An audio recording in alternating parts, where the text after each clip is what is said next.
السلام عليكم ورحمة الله تعالى وبركاته. متابعي القناة الكرام، أقدم لكم موعد المباراة المتبقية لفريق ريال مدريد، وذلك في إطار مباريات الدوري الإسباني.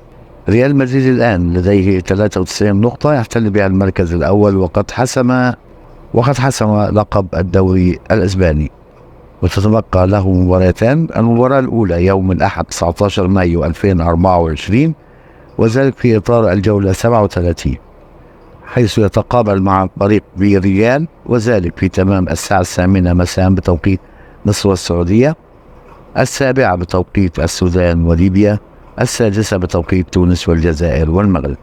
أما المباراة الثانية مع فريق ريال بيتيس فتقام يوم السبت 25 مايو 2024، وهي في إطار الجولة 38، الجولة الأخيرة، وذلك في تمام الساعة 10 بتوقيت مصر والسعودية والعراق والأردن وفلسطين واليمن، 9 بتوقيت السودان وليبيا، 8 بتوقيت تونس والجزائر والمغرب.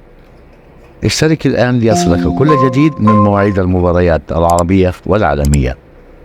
وفي النهاية أشكركم، والسلام عليكم ورحمة الله تعالى وبركاته.